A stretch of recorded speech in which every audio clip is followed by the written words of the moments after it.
Assalamualaikum, hürmetli көрермендер. Қалдарыңыз қалай? Бүгін бізде кешкілік уақыт. Бүгін бір күн бойы тоқтамай жауын жауды. Жердің бәрі шылқып жатыр. Үй жақта адам жоқ. Сиырлар сау айнап жатыр. Осы 5 сиыр сауылатын. Бұзауларын жайлап шығарып жатырмын. Шелек суымызды дайындап қойдық. Жылқыны әкеп қойдық. Жаңа мінеміз ба дегенбіз. Түсте жауын тоқтаған кезде ағамыз қойға кеткен екен. Сонымен жаңбыр құйып, қойлар суықтан ықтап кетіп қапты. Біздің үлкен ағамыз осы жақта, екінші ағам кеткен тұғын қойға ар жаққа қарай. Қатты жауыннан қойлар қашып, бір баз бар, қырқынбаз деген, сол жаққа кетіп қапты. Енді оларды бүгін әкеле аламыз ба, әкеле алмаймыз ба білмейміз.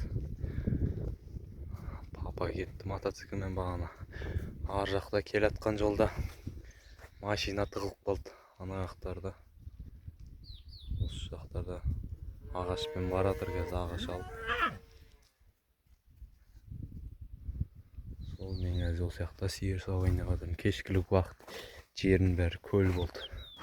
Жан жақ жолдың бәріне су толып балшық болып жатыр. Осындай әдемі көрініс болып тұр төбеде. Сарғайып, жасыл болып, ар жақтан кемпір қосақ шыққан, ол да өшті. Сол бүгінгі жаңбырдан артынша жел тұрып суыды күн.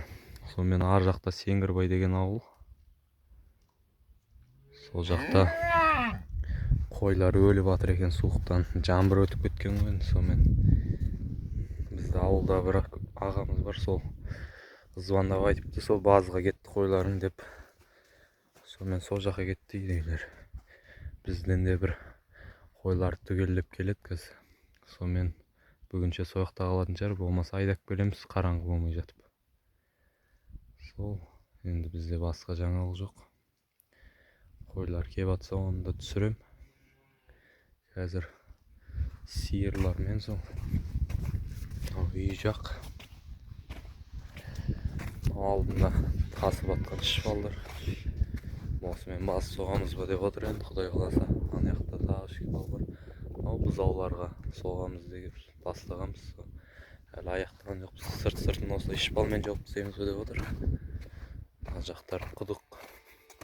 Bu жақта 200 метр құдық. Bu жақта ит жатыр міне. Мынау қораның іші су болып отыр. Қойлар бүгін үйде болса да, bu жақта жатамайды. Далада жатады 2-3 күн енді.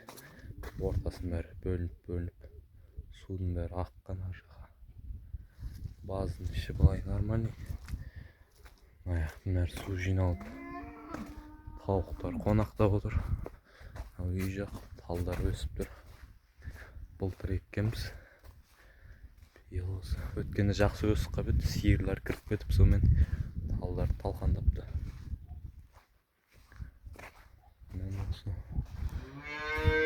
Баздың іші. Мынау қораның іші су болған үйдің төбесі, кейбір жерлер тесіктері бар, содан су аққан. Бір жерден су ағып, бәрі су. Маяқа да су кірген ішіне қарай. Маяқа су ағар істеп қою керек, сонымен қарай ағып кетеді. Тауықтар отыр қонақтап. Осы талдар қара ағаштар. Мыналар жеміс талдар, ар жақтар. Осы өсіп мына жақтарда бар. Осы сол бізде жолдың бәрі су болып отыр бүгін. Қайтып ертең келеміз, болмаса бүгін қонармыз, көреміз. Аяқта мотоциклмен моторлар тұратын жер. Мотор осы бізде. Суды қосатын кезде осы моторды қосамыз. Осындай мотор 200 вольт деді. Аяғында 2 толығы бар. Осы мотор бізде. Құдықтың іші bu жақта. Заттардың бәрі осы жақта.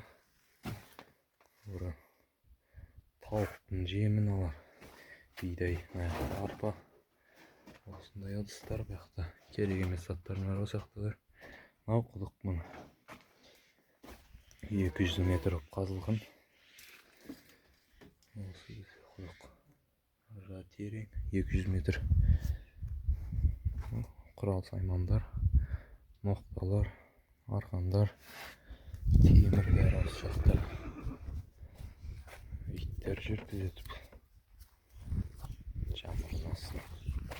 Сол бізде басқа жаңалық жоқ. Сиырды сауайын. Қойлар келіп жатса тағы түсірем. Сау болыңыздар. Ассалаумағалейкум. Көрермендер, алдарыңыз қалай? Міне кешегі қойлар осы фазендаға келіпті. Осы жақта түнеп шықты. Егелер жүр өздерінде үйін. Осы фазендада түнеді бір күн. Біздің фазендадан наяққа дейін бір 3-4 километр бар ау. Сондай жер кетіп қалған. Мынау біреу қой, кәрілі қойлар кетті жаңбырдан. Біреу осы жақта өліпті енді. Бұл да Алланың бір сынағы шығар енді. Жолдан тағы да шықты. Жолдан осындай арық-арық қойлар 4-5 қой шықты есіп жатқан. Жаңбырдан ілесіп кеп сонымен осы жақта қалған ғой. Сонымен азанда айдап келгенбіз осы жаққа қонып. Сол бір видео түсіріп кетейін деп. Осындай жер. Мына бір сайдың ар жағында бір тағы 3-4 километрден уже біздің ауыл шығады өзіміздің. Осындай жазық дала. Сол бізде басқа жаңалық жоқ. Қазір бір ақ ешкі болу керек дейді, соны іздейміз. Тірі деп атқан. Соны көріп, сонымен қайтамыз. Сол болыңыздар.